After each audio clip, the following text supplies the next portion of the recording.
Hi friends, today we will discuss about the National Pension Scheme. So what is National Pension Scheme? This is a scheme designed by the central government to enable the employees to get pension after the age of retirement. Now initially the scheme was opened only for central government employees. Later on it was extended to the other employees as well as non-employees. Now as on date any person can open an account with national pension in the national pension scheme.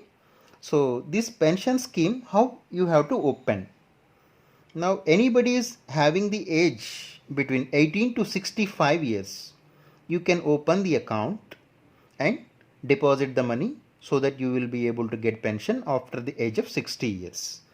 Now what are the requirements for opening the national pension scheme account? So where do you open this account?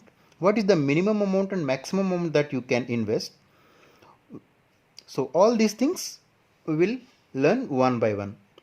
Now NSDL is the central record keeping agency for the national pension scheme. So you can go to the national pensions NSDL website and there is an option to open the account online as well as offline. So offline means you have to go to the designated offices, that is called as point of presence. So it could be a bank branch or some other agency appointed by the NSDL for opening these accounts. Now online, what are the essential requirements to open an account? So you should have an Aadhaar, you should have a PAN number. So these should be linked. Mobile number is assigned to that, and you should have a net banking facility. So where you will be able to transact through the net banking. Okay, so with these things, you can instantly open an account in the NSDL website to open the National Pension Scheme account. Now, what is the minimum and maximum amount of investment that a person can do in National Pension Scheme? There is no minimum and maximum amount. You can contribute any amount of your choice to this National Pension Scheme. Okay, how long should I invest? How long my money will be locked? So all these things we'll know. So what is the minimum? There is nothing. So you can invest a regular amount either at monthly or yearly basis. Even though there is no restriction that a person should continuously invest in this, it is always better that we invest the amount regularly, say monthly, so that we will be able to get the desired benefit of getting pension after the required age. Now, so whether I will get any tax benefit on the amounts that I am investing? Yes, you will be able to get tax benefits. Apart from the 1.5 lakhs limit in the section 80C, you will be able to get additional 50,000 rupees deduction, so that you can enhance the total deduction to maximum 2 lakh rupees. Now, we have got recently the new slabs, whether the tax benefit is available under that. Yes, tax benefit is available even in the new tax slabs, but only to the extent of rupees 50,000. So, having known the tax benefits, how the amount will be invested by the National Pension Trust. So this amount, once you contribute, it will be handed over to a pension fund manager. So there are some pension fund managers. At present there are around 8 to 9, say SBI Mutual Fund, ICICI Prudential, UTI. All these mutual funds are currently managing this amount which is contributed by the employees or the individuals. Now, suppose if somebody is working in a company and that company wants to opt for the national pension scheme. So in that case, individual employees need not open the account. So there will be a nodal officer or the coordinator will be there for the company, and he can guide the employees how to open the account, and he will be uploading all the details. So each employee is not required to take all this efforts in opening the account. Okay, I have opened the account. Now, so where the amount will be invested? What is the expected returns? Do you have a guaranteed return for this amount invested? No, there is no guaranteed return, but indirectly I could say that it is guaranteed based on the options that you choose.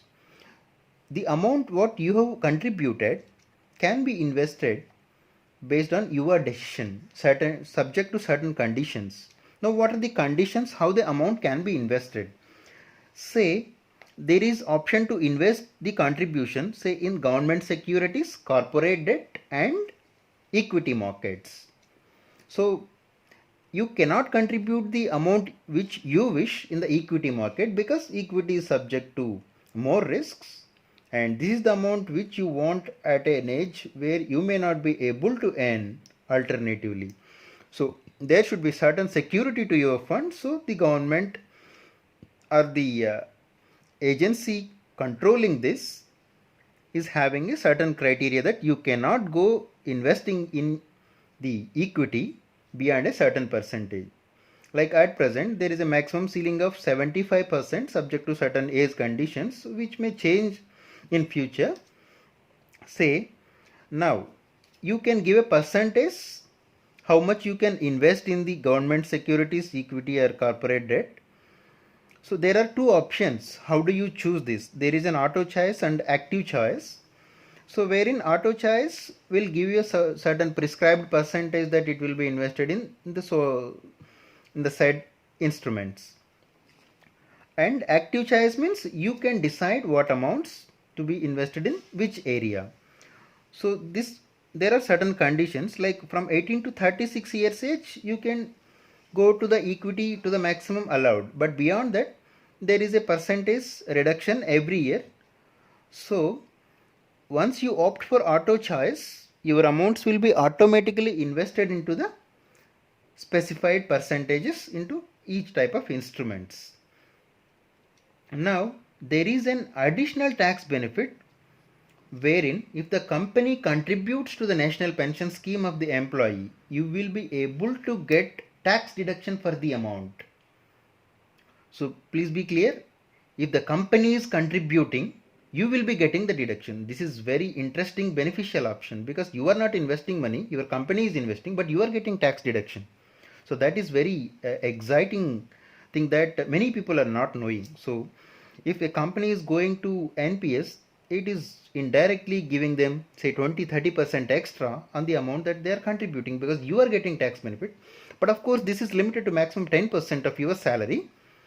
So now, is there any option that I can contribute the amount of my choice to the national pension scheme? Yes, there are two types of account in the national pension scheme, that is tier 1 and tier 2. So tier 1 is the one which is an active account which regularly you or your employer can contribute to this account, and tier 2 is an account, this we can say as a current account. So whenever you want money you can take from this fund, and whenever you want you can deposit this. So tier 2 account, this is a very beneficial because especially for professionals who may not get regular income and who may need money at any point of time, tier 2 account is beneficial. But whether I can open only tier 2 account? No, it is not like so. Tier 2 is compulsorily you should have, and tier 2 is an optional, and you can deposit. Suppose if you want to say invest minimum 1000 rupees in tier 1 and put 10,000 in tier 2, yes, that is allowed. That is beneficial also. And what about the taxability on withdrawal? So can I withdraw my money? Say if I want to retire say at 45, I am taking a VRS at 45. So can I take my money? Yes, you can take money, but subject to certain conditions. You can take maximum 20% of the corpus that you have accumulated. Balance has to be invested into the annuity. So say 80% has to be invested because the fund is intended for giving you a pension. So you cannot take the full money. So this 80% will get invested and you can get pension maybe soon after 45 years of age. So this is a very good benefit of national pension scheme. So whether I can take out my money during the tenure of my service, yes, subject to certain conditions, like some essential requirements like your child's marriage, higher education, or certain severe medical expenses also you can take out this money, but you should have continued minimum 10 years in the scheme, and you can take out maximum 25% of your accumulation. And if the amount with you are withdrawing is relating to the purposes of child's marriage, house, etc., the gap between two withdrawals should be minimum of 5 years. So while withdrawal is allowed, these are subject to some strict conditions. Of course, these facilities are also there in Provident Fund. Okay, now I am going to invest, I am able to take out some money, but how much the person who is managing my money will take? I want to know how much expenses he will collect from me. So what is the expense ratio compared to that of the mutual fund or PF? Of course, PF, the employees won't pay any amount, but the company will pay to the PF trust certain percentage. But in the national pension scheme, the expense ratio is very less, because the how much is the charges for this? Now 0.25% of the amount contributed, subject to a maximum of 20,000 for offline transactions and 10,000 rupees for online transactions. So 0.25 means it is 250 rupees for 1 lakh rupee contribution. That much is the expense ratio. And if you are contributing through online process, it is only 0.1. So that means 1 lakh rupees, your expense will be only 100 rupees. So what is the other charges getting collected? So the fund manager will take a charge of 0.01%. So that is very less, wherein the mutual funds collect somewhere in the range of 1 to 1.5%. So straight away here the return is more by 1%. So what is the average return that I am able to get? If you see the history, equity funds have not performed that well in the national pension scheme, but the amounts that are invested in the government securities and corporate debt have comparatively performed well in the past 5 years. So it is not necessary that the same trend will continue, but since the amount is intended for your retirement, which is an essential requirement, so we should be very judicious in allocating our amount where it should be invested. So finally I have completed 60 years of age, and now there is an option to withdraw up to 60% of your total commutation in the national pension scheme. But out of 60%, only 40% is tax free and balance 20% will be taxable. So the remaining amount, either 40 or 60%, needs to be invested into an annuity scheme. So that will be giving you the monthly pension. So based on the required option, you can choose either for your life, for your family's life, or to the specified age, you can opt for the pension. So with these few things, I conclude my session. Thank you.